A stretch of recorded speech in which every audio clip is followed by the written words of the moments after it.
Si vous voulez savoir comment une aussi petite vitamine que la vitamine B3 peut avoir un impact aussi significatif sur votre organisme, alors cette vidéo est faite pour vous. Bienvenue à la Nutri-School.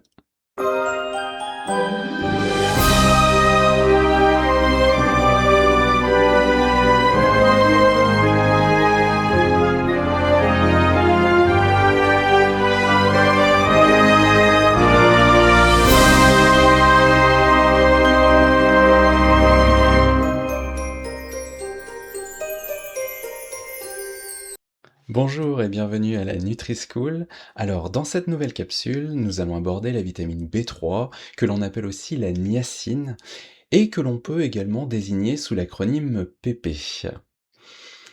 Alors, il faut savoir qu'il s'agit d'une vitamine hydrosoluble, donc soluble dans l'eau. L'un des premiers rôles de la vitamine B3 est qu'elle va permettre la production d'énergie essentielle au bon fonctionnement de notre organisme.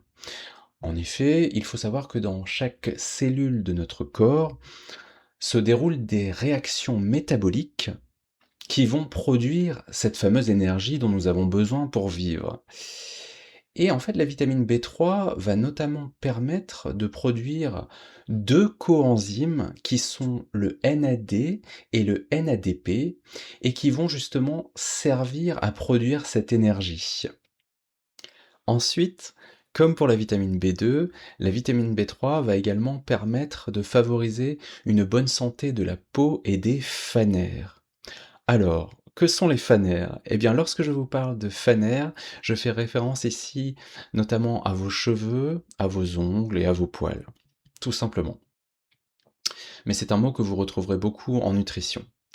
Un autre rôle de la vitamine B3 est qu'elle va permettre la respiration cellulaire ainsi que la formation des globules rouges, d'où son importance. Enfin, la vitamine B3 va participer à la synthèse de la sérotonine. Alors la sérotonine, vous en avez forcément entendu parler. Il s'agit d'un neurotransmetteur qui va favoriser la régulation de l'humeur et l'équilibre nerveux. Alors, pour que notre cerveau puisse fabriquer cette fameuse sérotonine, il va avoir besoin d'un acide aminé essentiel que l'on appelle le tryptophane.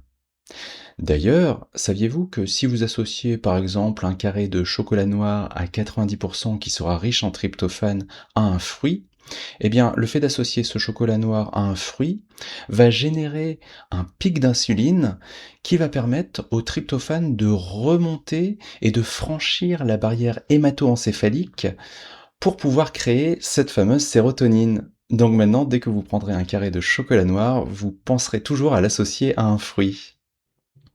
En cas de carence sévère en vitamine B3, on peut contracter une maladie appelée la pélagre. Alors historiquement, cette maladie s'est propagée dans les populations d'Europe et d'Amérique du Nord qui se nourrissaient presque exclusivement de maïs non traité. En effet, dans cette céréale, la vitamine B3 est présente sous une forme liée que l'on appelle la niacitine, ce qui la rend inassimilable par notre organisme. De plus, le maïs est très pauvre en tryptophane.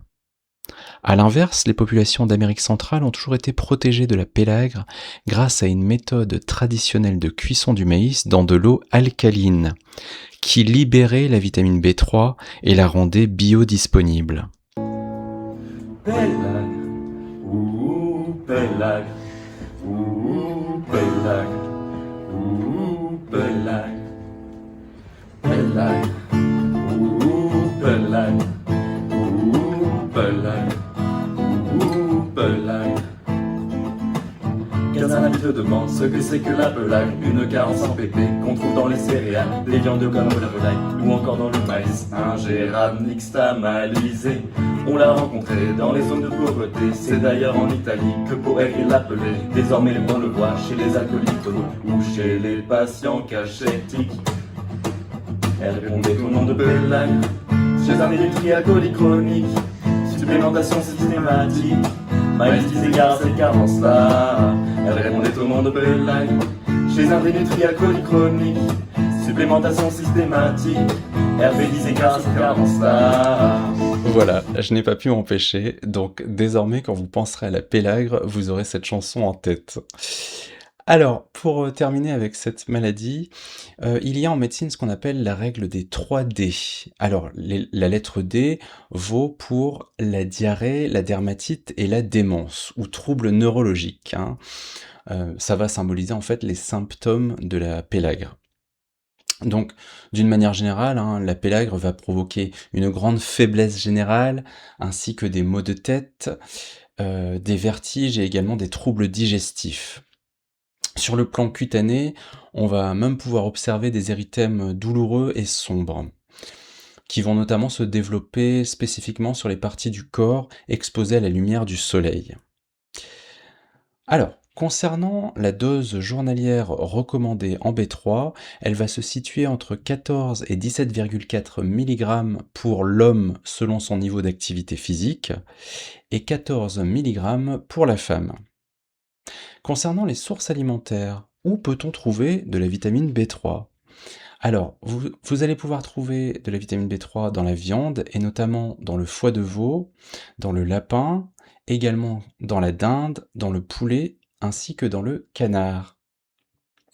Vous allez également pouvoir en trouver dans les poissons gras comme le thon, le maquereau et la sardine. Vous en trouverez également dans le riz complet, dans les arachides, donc les cacahuètes, et à savoir aussi que vous pouvez vous supplémenter en B3 avec de la levure de bière. Voilà pour la vitamine B3 et on se retrouve pour une nouvelle capsule sur la vitamine B5. À bientôt!